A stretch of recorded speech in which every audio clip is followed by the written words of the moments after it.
경제뉴스 알아보겠습니다. 최요한 경제평론가 전화 연결합니다. 안녕하십니까? 예, 안녕하십니까. 최요한입니다. 예, 오늘 뉴질랜드 얘기를 많이 하네. 네. 환태평양 경제 동반자 협정, 우리가 TPP라고 얘기를 하죠.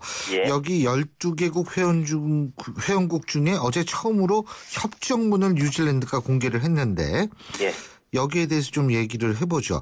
협정문의 핵심은 뭐예요? 일단 산업통상자원부가 어제 오후 뉴질랜드를 시작으로 공개가 시작된 TPP 협정문을 입수해서 정밀 검토에 착수했다. 이렇게 발표를 했거든요. 보니까 총 30개의 챕터로 구성되어 있는데요. 구체적인 특징을 들자면 먼저 우리가 이미 미국이랑 체결한 한미 FTA, 이걸 닮았다는 겁니다. 그러니까 두 번째로는 그러다 보니까 우리로서는 시간을 좀 벌 수는 있지만 TPP에 참여해야 한다. 이런 명분이 생겼다는 건데요. 예.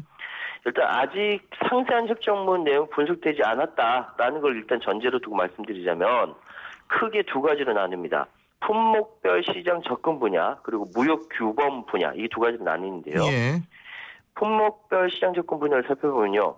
관세가 즉시 철폐되는 것부터 최장 30년 철폐까지 최종 95에서 100% 자유화를 달성한다라는 거거든요. 예. 이게 한미 FTA 자유화 수준이 98에서 100%께 비슷하죠. 예.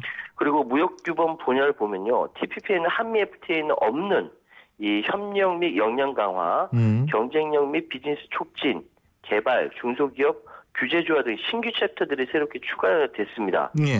그리고 좀 이따 언급 다시 하겠습니다만 원산지 완전 누적 기준 도입, 국영기업 규제, 환경 이슈 반영 등이 새로운 논점이 될 것으로 전망이 되고요. 예. 그러니까 정리를 해보면 TPP는 우리가 먼저 선수를 치고 나간 한미 FTA의 배다른 동생쯤을 생각하면 될 것 같고요. 예. 그만큼 자유화 수준이나 확대 수준이 비슷합니다. 예. 그렇지만 TPP와는 조금 다른 부분들, 아주 작은 부분이지만 결과가 커질 수 있는 부분들이 도처에 나눠져 있다. 우리로서는 시간이 좀 있지만 충분히 분석하고 치밀하게 접근해야 한다라는 결론이 나오는 거죠. 근데 여기 완전 누적 원산지 개념 이런 게 있는 모양이에요? 예, 그죠? 예. 이게 뭐예요? 협정문을 해석해보면 이렇게 되어 있습니다. TPP 회원국은 역외 국가에서 원재료 일부를 영내국으로 들어와 일정 수준 이상의 부가가치만 만들면 영내산으로 인정하는 완전 누적 원산지를 적용하기로 했다. 이게 뭔 말이냐면요.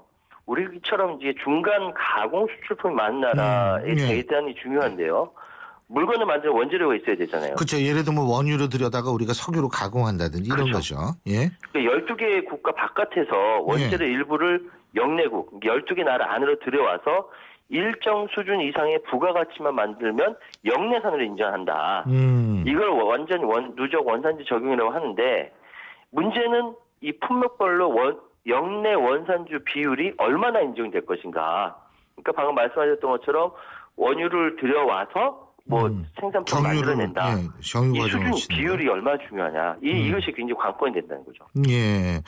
그리고 일부에선 그러더라고요. 이게 한미 FTA보다는 더 높은 수준의 시장 개방이다. 이런 얘기도 있던데요. 예, 그렇습니다. 사실 근데 이거는 보는 거에 따라 좀 다르거든요. 어떤 부분은 한미 FTA보다 높은 부분도 있고 그렇지 않은 부분도 있습니다. 예를 들면 우리나라가 일본과 경쟁하게 되는 자동차 분야를 살펴보면요. 관세의 경우 한미 FTA는 5년 내 철폐입니다. 그리고 화물차는 10년 내 철폐고요. 그런데 TPP가 적용된 미국의 경우 일본 자동차 승용차는 25년 내 철폐고요. 트럭과 화물차 등은 30내 철폐하기로 되어 있습니다. 그러니까 관세만 놓고 보면은 한미 FTA가 수준이 더 높은 것으로 이해가 되는 거죠. 그래서 이제 TPP에 대해서 이해하는 것 그리고 보는 관점에 따라 결론을 달리 내리는 겁니다. 그러니까 TPP는 가장 높은 수준의 통상협정에 가깝고 TPP 안에 들어갔을 때 글로벌 밸류체인에서 빠지는 등의 불이익이 있는 만큼 가입 협상에 만전을 기해야 한다. 이렇게 이야기하는 사람이 있는가 하면 아니면 TPP의 경제적 효과를 12개 나라들이 높이기 위해서는 추가 가입을 받을 수밖에 없는 상황이다. 그러면 우리가 지금 못 들어가서 안달할 필요 없다. 어차피 나중에 천천히 들어가더라도 준비 철저히 해서 협상을 잘하면 된다. 이렇게 이야기하는 사람도 있거든요. 그런 사람도 많더라고요. 예. 그렇죠. 그러니까 지금 한미 FTA보다 높은 수준이다 아니다 이걸 얘기하는 게 각각 근거가 있고 다 생각이 있어서 이야기하는 거니까 이해하는 바가 달라서 그렇습니다. 근데 지금 좀 아까 일본도 잠깐 말씀하셨는데 우리 같은 경우에는 이게 TPP를 했을 때 일본과의 경쟁에서 어떤 이득을 가져올 수 있는가 이 부분 아니겠어요, 결국은? 그렇죠. 예. 그렇죠. 그게 가장 중요하죠. 그래서 사실 그러니까 TPP에 가입을 하려면은 일본 외에도 TPP 12개 나라가 다 가입 승인을 해야 한 나라라도 빠지면 가입이 안 되거든요. 그런데 일본이 갑질을 한다. 그게 곤란한 거죠. 그래서 얼마 전에 있었던 한일 정상회담도 중요하다라는 것이 바로 그런 부분들이 있는 것이고요. 예. 네. 자, 어쨌든 이게 일본 같은 경우에 지금 기계라든지 전기라든지 전자 분야 이런 쪽이 사실 일본하고 경쟁이 이제 심화될 수밖에 없는 거 아니겠어요? 그죠? 예. 제가 아까는 자동차 사례를 들었는데 확실히 자동차 사례를 보면 우리나라 미국이랑 FTA를 먼저 했던 부분이 일본에 비해서는 유리한 건 사실입니다. 네. 하지만 이제 TPP를 봤을 때 지금 당장이요. 기계, 전기, 전자 이게 좀 걱정이 됩니다. 왜냐하면 이제 미국이 일본에 대해서 대다수 품목의 관세를 즉시 철폐했거든요. 근데 한미 FTA에서는 일부 가전제품을 10년에 걸쳐 철폐해서 TPP 발효가 될 때 그러니까 당연히 미국 시장에서 일본과 경쟁이 심화가 될 것이 가능성이 굉장히 큰 것이죠. 또 지금 수준에서 일본과 기계라든지 전자라든지 전기 분야라든지 이럴 때는 경쟁력에 있어서 우리가 이렇게 단언할 수는 없는 상황이기 때문에 그렇거든요. 알겠습니다. 그런데 거꾸로 다른 나라를 보면요. 베트남이나 말레이시아 같은 경우는 TPP에서 높은 수준으로 시장을 개방했기 때문에 우리나라가 TPP에 참여할 경우는 유리한 부분들이 많죠. 그래서 결론적으로 말씀드리면 일본의 전자, 전기, 기계 분야는 좀 밀릴 가능성이 있다. 이렇게 얘기하고 있습니다. 자, 그럼 정리 한번 해보고 끝내죠. 예. 가끔 언론 보도를 보면요. TPP 참여하면 당장이라도 망할 것 같이 얘기하는 사람도 있고요. 또 역으로 TPP 지금 참여하지 않으면 망한다. 뭐 이렇게 극단적으로 얘기하는 사람들이 많습니다. 근데 공개된 협정문을 보니까요. 이게 유리한 것도 있고 예민하게 생각하는 것도 있죠. 당장 발효되는 건 아닌데 물론 이제 지금도 이제 12개 국가가 각각 비준 절차를 밟아야 합니다. 근데 핵심은 어디냐면은 미국입니다. 미국이 이제 상황이 상식 바뀌거든요, 지금. 민주당 대선 후보 중 힐러리 클린턴 전 국무장관을 비롯해서 대다수의 후보가 TPP에 반대를 하고 있어요. 근데 버락 오바마 대통령이 TPP 협정을 미 의회에 공식 통고를 했거든요. 그러니까 TPP는 여러 측면에서 역사상 가장 수준 높은 무역 협정이고 미국인 노동자를 우선시하는 새로운 무역 협정이다 이렇게 이야기하면서요. 이렇게까지 강조하는 이유는 의회 비준 못 받을 수 있기 때문이죠. 이러면 어떻게 되냐면 TPP 자체가 무산될 수도 있다. 이런 결론이 나는 겁니다. 그러면 우리 입장으로 보면 TPP에 참여할 것인가? 참여한다 언제 참여할 것인가? 우리가 얻을 것과 잃을 것은 무엇인가? 이거 이렇게 경쟁국 특히 일본 생각하면 어떤 전략을 가져야 하는가? 진짜 복잡하거든요. 일단 산업통상자원부하고 관계부처들이 TF 구성에서 협정문 분석에 돌입했다고 합니다. 얼마 전에 한일 3국 회담에서 이야기한 동북아 영내 경제권 구상처럼 이 TPP도 똑같거든요. 첫 술에 배부를 수 없다. 그럼에도 불구하고 전반적 무역 자유화 수준이 그 나라의 경제적 자신감을 표현한다. 결코 지금 겁먹을 건 없다. 이렇게 말씀드릴 수 있습니다. 오늘 말씀 여기까지 듣죠. 고맙습니다. 감사합니다. 최요한 경제평론가였습니다.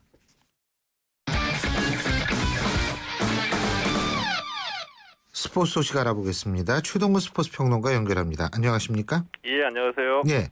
자, 박태환 선수 얘기가 다시 나오는데 박태환 선수한테 내년 리우올림픽 출전 기회를 주기로 한 규정, 이 박태환 룰이 다시 지금 주목받고 있나요? 그렇습니다. 이 박태환 선수가 이 도핑 양성 반응 때문에 국제수영연맹으로부터 자격정지 징계를 현재 받고 있는 중이죠. 이 징계가 내년 3월 2일에 완료가 되거든요. 그럼 내년에 열리는 리우올림픽에 출전할 수 있을 것 같기도 한데 현재로서는 출전할 수가 없게 되어 있습니다. 왜냐하면 이 대한체육회의 국가대표 선발 규정에 이 금지 약물을 복용했거나 약물을 사용한 선수는 징계 처분이 완료된 날로부터 3년이 경과하지 않으면 국가대표가 될 수 없다라고 명시가 되어 있거든요. 예. 그래서 이 규정을 좀 고치려고 하는 겁니다. 이 경기력 향상위원회를 거쳐가지고 대한체육회가 이 법제상벌위원회 그리고 12월 말에 이사회를 거쳐서 이 규정을 고쳐서 이 박태환 선수에게 올림픽에 출전할 수 있는 기회를 주려고 지금 준비 중에 있습니다. 예, 그렇군요. 자, 이 체육회도 물론 이 국가대표 선발 규정을 개정해야 될 충분한 이유가 있으니까 개정 작업이 들어간 거 아니겠어요? 예, 그렇습니다. 근데 그럼에도 불구하고 박태환 선수를 위한 특혜 시비라는 것도 또 그런 좀 오해를 살 수 있는 소지도 있는 거 아니겠어요? 예, 체육회의 움직임을 보면은 이 박태환 선수를 염두에 두고서 이 규정을 고치려고 하는 것이다라는 느낌이 강하게 들거든요. 예. 왜냐하면 이 국가대표 선발 규정 5조 6항의 제정 취지가 이 약물에 대한 징계를 강화해서 약물을 근절시키자는 취지로 만들어진 규정이거든요. 예. 근데 이 박태환 선수 이전까지는 이중 처벌이다라는 이 논의도 전혀 없었고요. 이 개정 논의가 전혀 없다가 이 박태환 선수로 인해서 이 규정을 하자는 논의가 시작이 된 겁니다. 예. 때문에 이 특정 선수를 위해서 규정을 개정하고 올림픽 출전 기회를 주자는 것은 분명히 특혜 시비가 발생할 수 있다라고 볼 수도 있는 거죠. 예. 근데 이거 개정해야 된다는 쪽에서는 5조 6항이 이중처벌이다 이런 주장하고 있지 않습니까? 예, 이중처벌적인 요소는 분명히 있거든요. 왜냐하면은 박태환 선수 같은 경우에도 약물 때문에 국제수영연맹으로부터 자격정지 징계를 받았습니다. 예. 그럼에도 불구하고 대한체육회가 또 이제 징계를 주는 거죠. 이중처벌은 그쵸. 분명한데요. 예. 근데 이 규정을 대한체육회가 만들 당시에 이중처벌적인 요소가 있다는 것을 알면서도 약물을 근절시켜야겠다는 이런 강한 의지 때문에 만들어놓은 조항이거든요.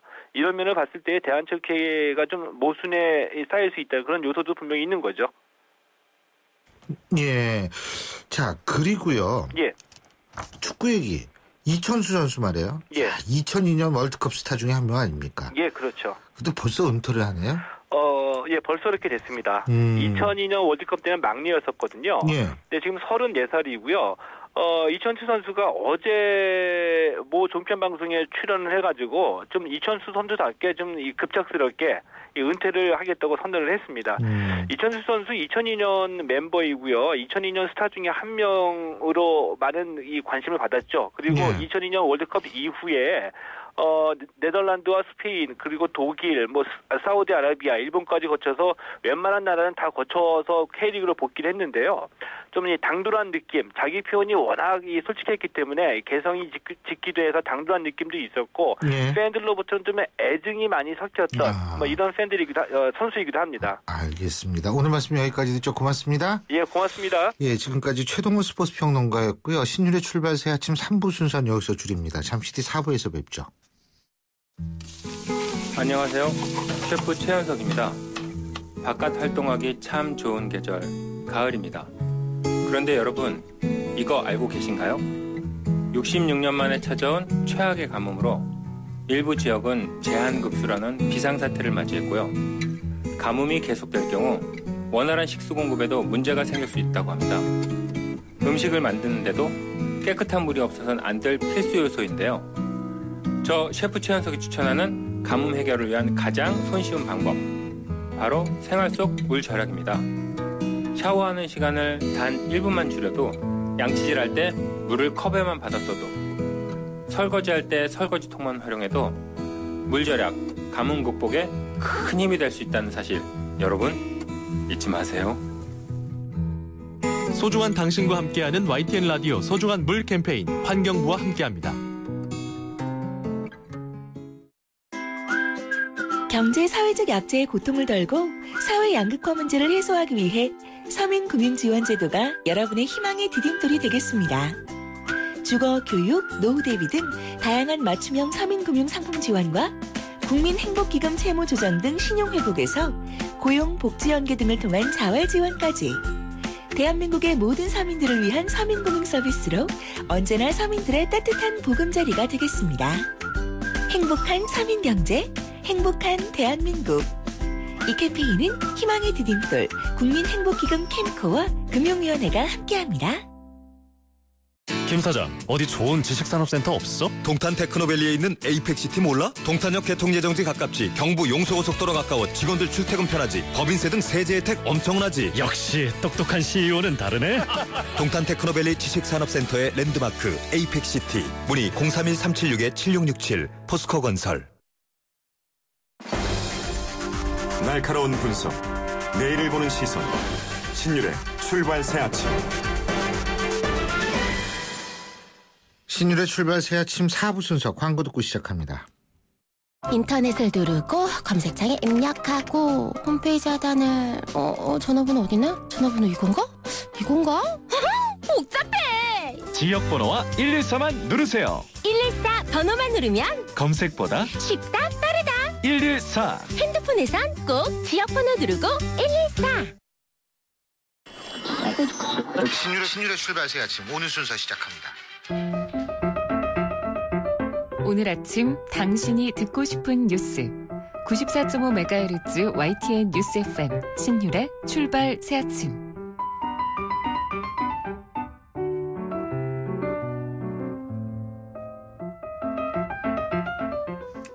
지난 8월에 북한의 목함 지뢰 도발 여러분 다 기억하시죠? 안타깝게 장애를 안고 살아가게 된 우리 장병들에 대해서 온 국민들이 응원하고 또 국가적 차원의 관심이 집중됐었습니다. 그런데 지난해 6월 작전 중 지뢰 부상을 입고도 자기 돈을 내고 치료를 받아야 했던 장병이 있습니다.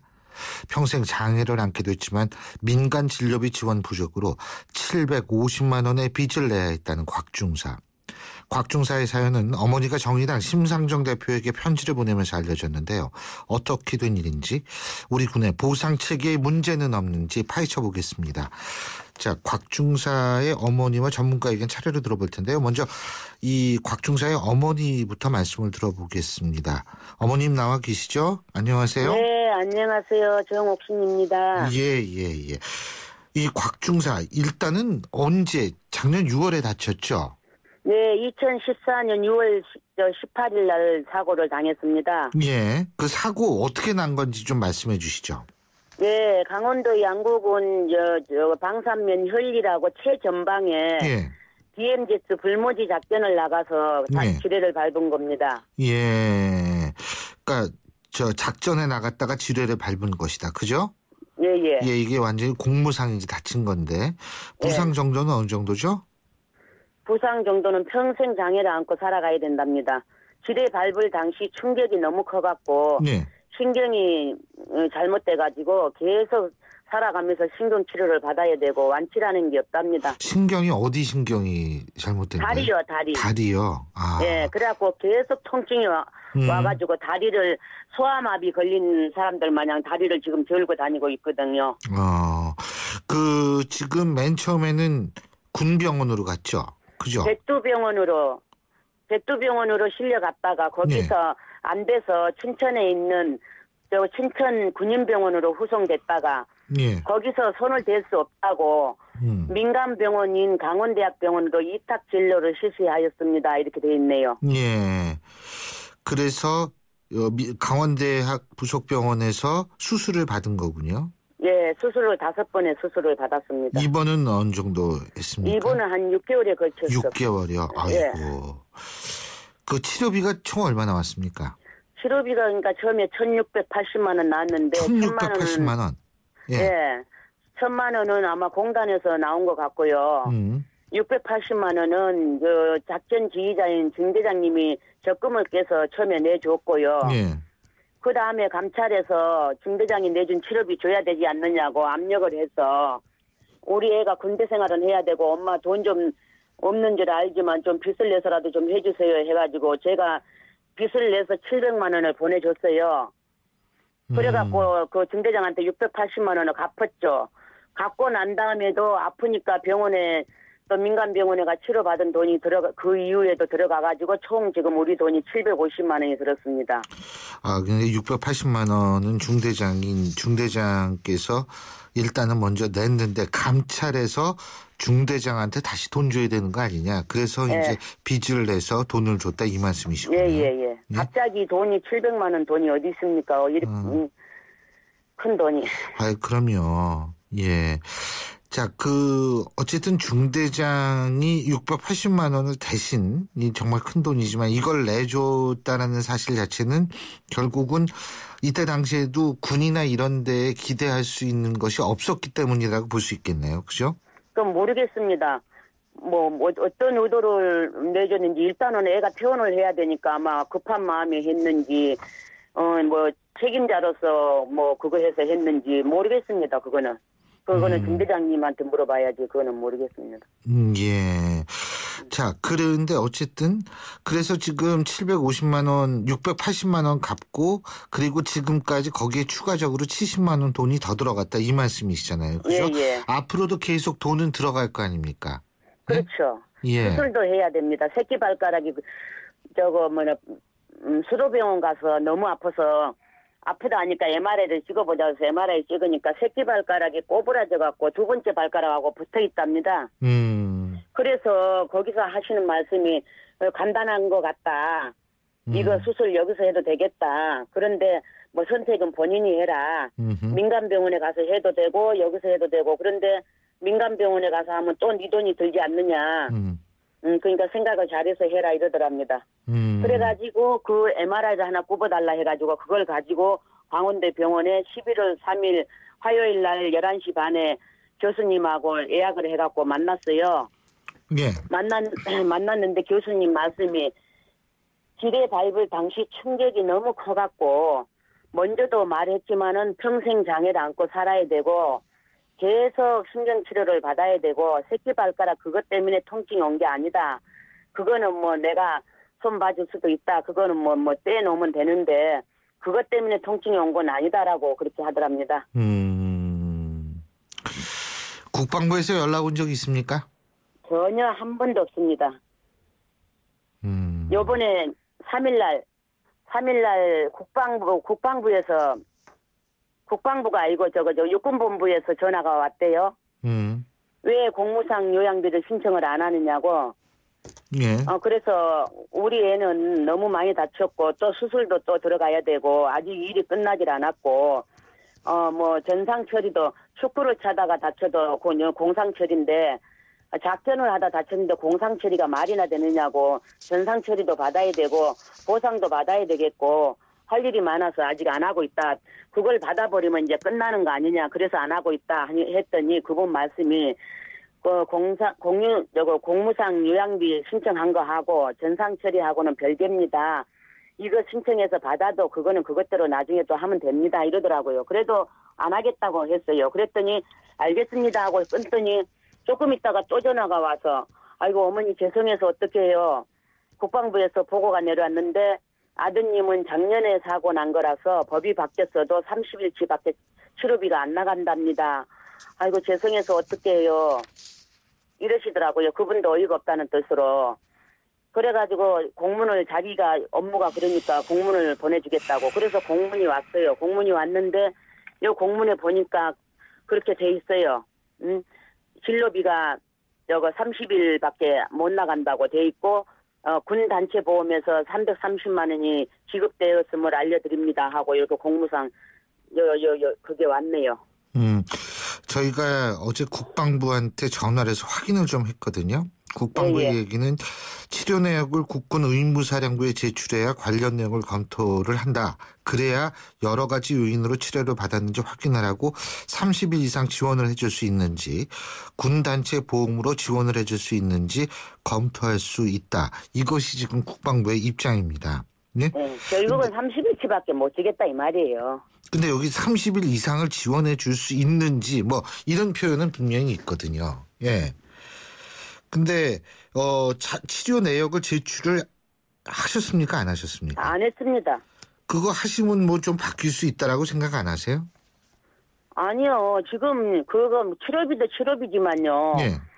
축구를 차다가 다쳐도 아까도 얘기했지만 공상처리인데 예. 그 위험한 북한의 북한군에 의해서 언제든지 죽을 수 있는 그 위험 지역에서 작전을 하다 다쳤는데 공상 처리가 말이가 됩니까? 전상 처리를 해줘야죠. 예. 첫째는 전상 처리부터 해줘야 되고 예. 치료비는 둘째 문제입니다. 그러니까 공무상 이게 그러니까 작전상 다친 거기 때문에 전상 처리를 해야 된다 이 말씀이시죠, 그죠? 네, 제 말을 들어보세요. 예. 전공상 분류표에 보면 1-3 적의 위험물에 의하거나 위험물 제거 작전 단 상위 또는 사망자는 전상 처리가 된다고 돼 있어요. 예. 그런데 왜 전상 처리를 안 해주고 그리고 처음에 다쳤을 당시 백두병원으로 후송됐다. 백두병원에서 안 되니까 춘천에 있는 국민병원으로 후송을 됐는데 거기서 손을 댈 수 없다고 진로를 갖다가 민간병원인 강원대학병원으로 이탁 진로를 실시하였습니다. 이렇게 내가 이거를 21사단에 정부 공개 청구서를 요구를 해갖고 여기에 이렇게 기록이 돼 있거든요. 그러면은 제가 알기로는 군 병원에서 못 고친다고 민간병원으로 이탁 진료를 할 경우에는 정부의 국가에서 치료비를 전액 보상해줘야 된다는 걸 알고 있는데 왜 치료비를 안 주냐 말입니다. 전액을 다 보상해줘야 된다는 걸로 알고 있는데. 알겠습니다. 사실 저희가 지금 저희 같은 오늘 방송 많이 하시더라고요. 우리 어머니도 그죠? 예. 이 언론에서 관심을 갖기 시작했으면 조금 상황이 달라질 수 있습니다. 예. 그렇기 때문에 제가 볼 때는 끝까지 이게 분명히 똑같이 아드님도 국가를 지키다가 다친 거기 때문에. 그럼요. 나라를 위해서 국민의 안위를 위해서 다쳤는데 그렇습니다. 왜 차별 대우를 한단 말입니까? 예. 그렇기 때문에 저희가 또 이렇게 관심을 갖는 거고요. 그러니까 이 여론이 좀 형성이 되면 많이 바뀔 수 있다라는 생각이 듭니다. 끝까지 잘 이 문제에 접근하시기를 바라겠습니다. 오늘 말씀 여기까지 듣죠. 고맙습니다. 네, 감사합니다. 예, 지금까지 GOP 근무 중에 지뢰를 밟아서 부상을 당한 곽중사의 어머님 말씀 들어봤고요. 이어서 김종대 정의당 국방개혁 기획단장 전화 연결돼서 입장 들어보겠습니다. 안녕하십니까? 네, 안녕하세요. 예. 자, 일단은 지금 어머니 얘기를 들어봤거든요. 네. 이번 사고 어떻게 보십니까? 글쎄, 크게 두 가지 쟁점이 있는 것 같네요. 예. 우선은 과연 이 부상이 전상이냐 공상이냐. 이건 이제 어머니가 말씀하신 전상이다 이거죠, 어머니는. 이게 지금 1년간 공방이 되고 있고 제가 알기로는 최초의 21사단에서 육군과 국방부에 건의한 건 전상 처리를 해달라였습니다. 그런데 회신이 내려온 것이죠. 안 된다. 안 된 이유가 뭐예요? 이것은 북한이 설치한 지뢰가 아니라 아군 지뢰에 다친 거라는 이유입니다. 그러니까 똑같이 DMZ에서 작전을 하더라도 이 지뢰로 인한 부상이 북한이 설치한 지뢰냐 아니냐. 그래서 전에 목함 지뢰 사건 같은 경우는 전상 처리가 돼 있어요. 그런데 그렇다면 주로 전방에서 지뢰 사고는 아군 지뢰에 의해서 발생하는 것이고 북한 지뢰에 의한 것은 지난 8월에 목함 지뢰 사건 같은 아주 특수한 경우에 한정돼 있습니다. 1년에 한 명도 발생 안 하는 경우가 대부분이죠. 이렇게 분류표를 자의적으로 꼭 북한에 대해서만 그 전상 처리를 하겠다는 의도고, 두 번째는 이 DMZ 작전이 불모지 작전이라고 해서 수풀을 제거하는 작전입니다. 그런데 통상 수색 정찰을 하면서 다친 것이 아니고 작업을 하다 다친 거라 그러면서 중간에 말을 바꿉니다. 처음에는 불모지 작전이라고 했다가 최근에 이제 우리 정의당에 보낸 공문에서도 작업을 하다 다쳤다고 슬그머니 말이 바뀌어 있어요. 이렇게 작전이 해서 아니라 작업 말씀이시죠? 작전이 아니라 작업이다. 이렇게 하면서 안전사고 수준으로 격화시키는 것이죠.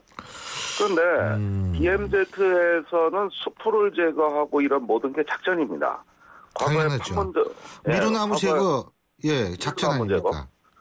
그러니까 그건 거의 뭐 전쟁에 준하는 작전 아니었습니까?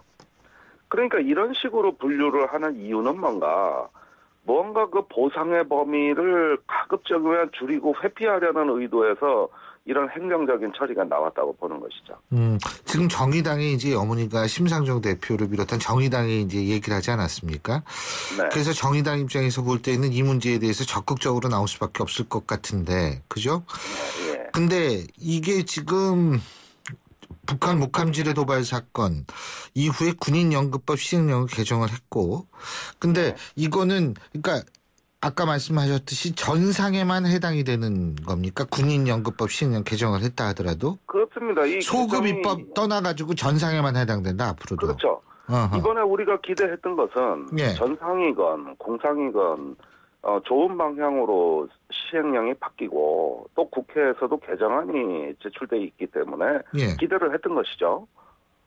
이번에 곽중사가 뭔가 소급해서 그 치료비 어떤 그 보상을 받을 수 있지 않을까 기대를 했는데 막상 9월 20날 바뀐 내용을 보니까 그게 아니었어요.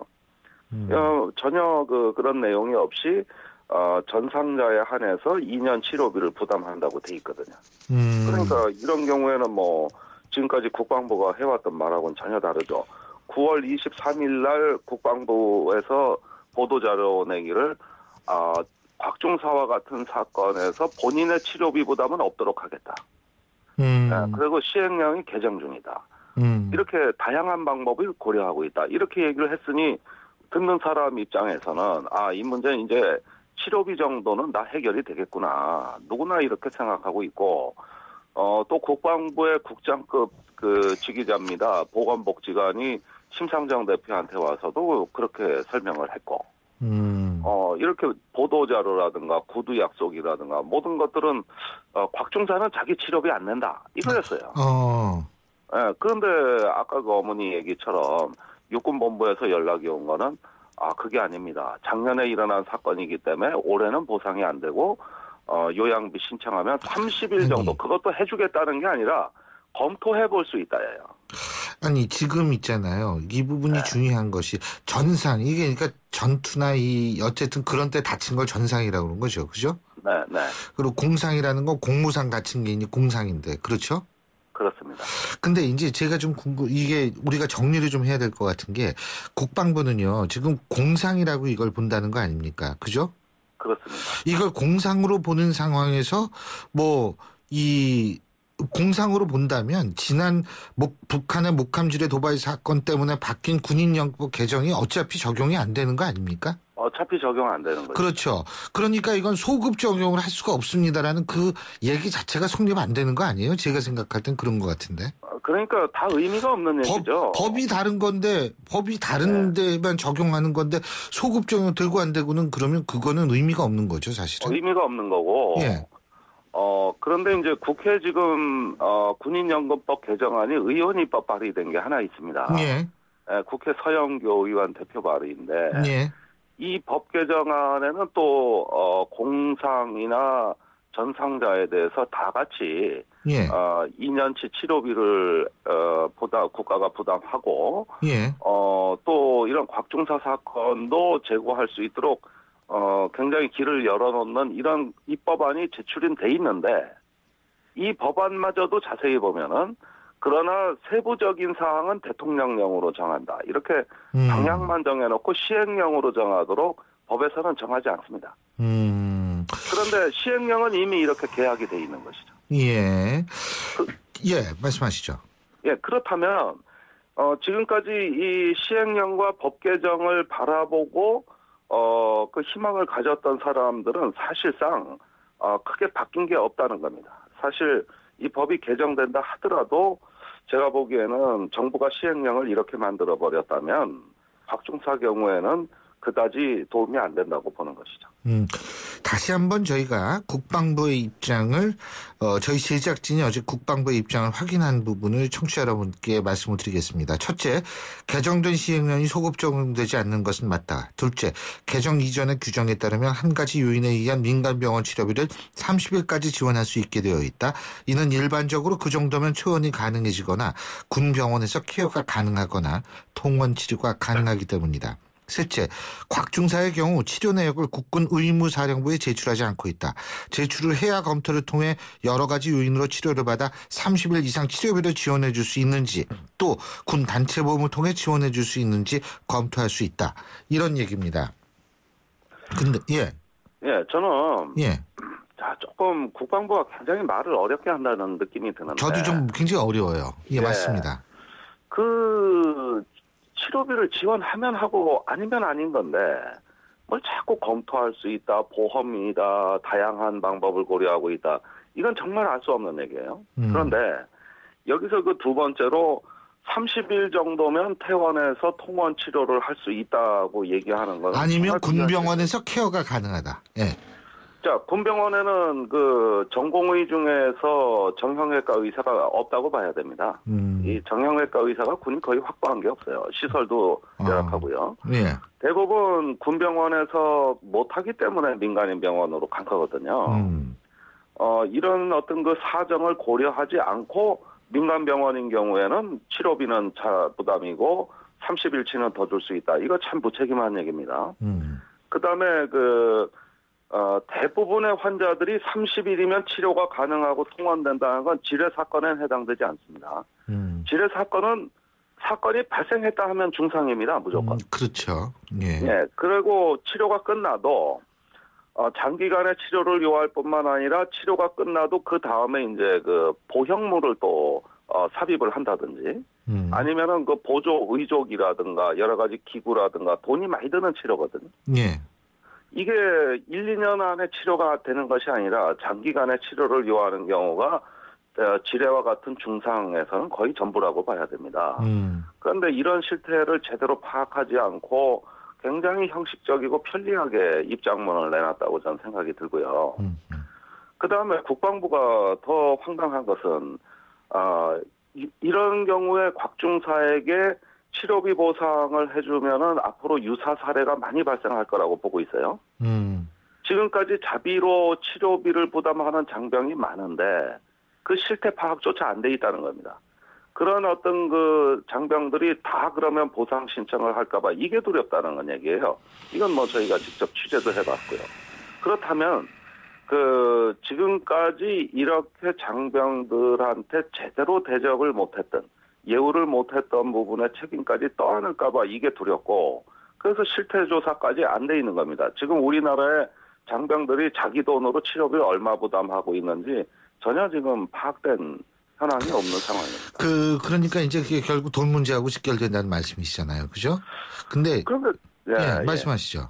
그런데 돈 문제라는 게, 물론 우리가 교통사고라든가 축구를 해서 다쳤다든가 이런 것까지 이제, 다 똑같이 얘기하자면은 문제가 복잡해지겠죠. 예. 그리고 당연히 치료비 문제도 규모가 커질 거라고 봅니다만, 사실 저는 그것까지도 치료를 해줘야 된다는 게 제 생각인데. 제가 이 말씀 여쭤본 게 뭐냐면 군인 자녀가 고등학교 졸업하면 축하금 100만 원 준다 그래가지고 그 예산이 제 기억으로 40억이 넘는 걸로 알고 있거든요. 네. 근데 이 치료비 보상이 안 된다는 게 이게 저는 좀 이해가 잘 안 가서 여쭤본 거예요. 저도 이해가 안 갑니다. 이런 것들은 국가적으로 우리가 국방 예산이 40조인데 그렇게 큰 돈이 아니거든요. 충분히 부담할 수 있는데 왜 이렇게 국방부가 이 문제에 관해서만 인색하느냐는 것이죠. 그렇습니다. 이렇게 국가를 위해서 이 작전을 수행하고 공무를 수행하다 다친 군인들 우리가 보살피지 않으면 누가 보살피겠습니까? 이거 참 진짜 갑갑한데 어쨌든 정의당 차원에서도 계속 정의당에 또 마침 신상규 대표에게 편지를 썼으니까 당 차원에서도 계속 관심을 가져주시기 부탁드리겠습니다. 오늘 말씀 여기까지 듣겠습니다. 감사합니다. 네, 고맙습니다. 예, 지금까지 김종대 정의당 국방개혁기획단장이었습니다.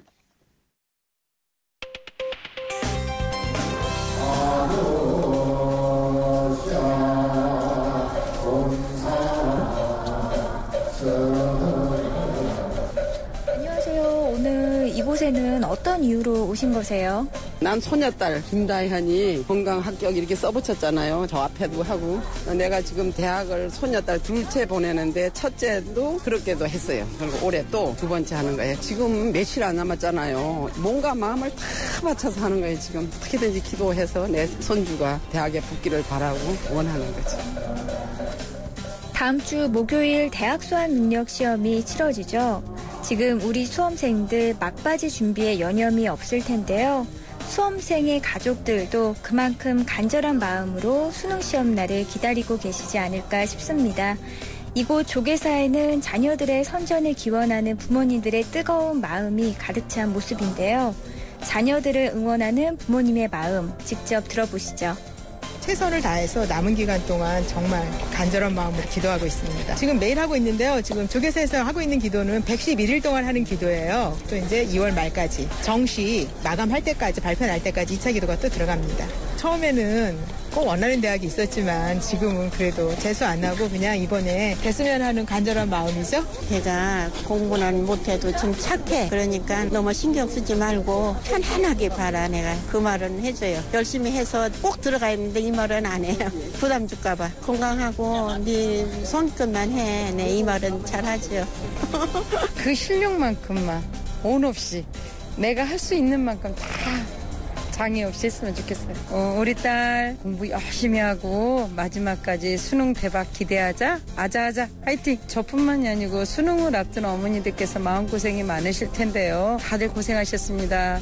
좋은 결과 맺기를 바랍니다. 11월 12일 수능 당일에는 시험장 근처 관공서에 출근 시간이 1시간 늦춰지고요. 대중교통도 증편 운행된다고 합니다. 수험생들에게는 긴 시간 공들여 쌓아온 실력을 남김없이 발휘해야 하는 중요한 날일 텐데요. 조금이라도 부족함이 없기를, 또 가진 실력을 남김없이 발휘하기를 바라는 가족의 마음이 수험생들에게 고스란히 전해졌으면 합니다. 수능을 앞둔 전국의 모든 수험생 여러분 응원합니다. 지금까지 YTN 뉴스 FM 신율의 출발 새 아침 리포터 이윤지였습니다.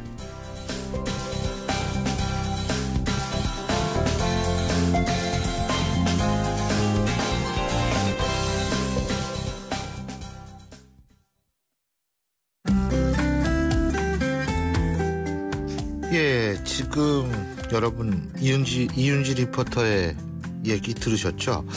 참 입학시험을 친다고 비행기가 뜨지 않는 나라, 출근 시간이 바뀌고 바로 수험생 당일만은 수험생이 탄 차량이 교통위반을 좀 해도 봐주는 나라, 경찰까지 동원이 돼서 수험생들을 수험장까지 태워주는 나라, 이것이 바로 대한민국입니다. 그리고 이런 장면은 지난 수십 년간 전혀 바뀌지 않았습니다. 이것이 바로 우리 교육의 현실입니다. 항상 바꾸자고 하지만 풍경은 그대로인 것. 언제까지 이런 모습이 반복돼야 될까요? 수험생 여러분 시험 잘 보길 바라겠지만 한편으로 씁쓸해지는 아침입니다. 신율의 출발새 아침, 오늘 순서는 여기서 줄이죠. 전 월요일 아침 7시 15분에 다시 오겠습니다. 신율이었습니다. 고맙습니다.